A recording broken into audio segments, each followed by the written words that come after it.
During the 2 decades of America's post-9/11 wars fought across a dizzying number of countries and against a rogues gallery of opponents, there was one inviolable constant: Security Force Assistance, SFA, where advisors helped develop foreign security forces and their supporting institutions, was a cornerstone of every U.S. effort.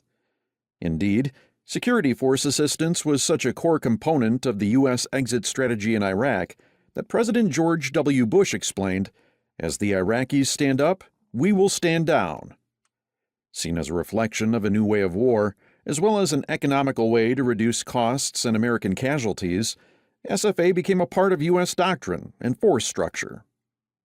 It was also touted as a logical answer to the post-9/11 security environment, ostensibly because local solutions forged by forces that spoke the language and understood the human and physical terrain were thought to produce lasting and effective results. T.E. Lawrence's 15th article of advice for service in the Middle East became one of the most repeated quotations across the U.S. military.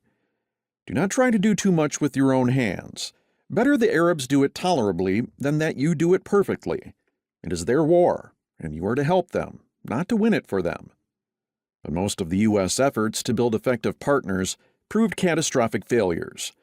In Iraq, the United States committed more than $25 billion to constructing an army of 250,000 soldiers and 600,000 other security forces. Fewer than 10,000 Islamic State fighters routed those troops, whose real numbers were much lower due to corruption and graft.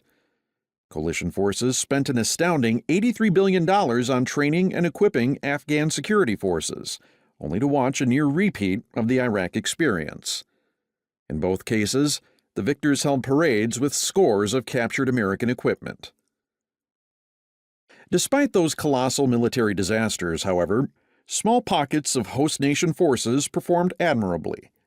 The Iraqi Special Operations Forces, known colloquially as the Golden Division or simply ISOF, fought doggedly against the 2014 Islamic State offensive in Fallujah, Ramadi, Tikrit, and the critical oil refinery at Beji.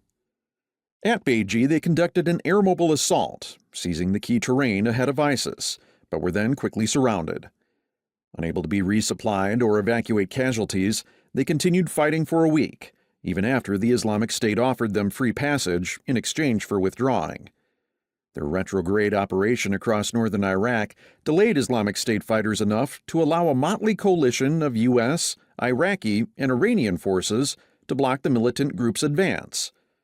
When the Iraqis and coalition forces counterattacked, the ISOF were at the lead of every offensive.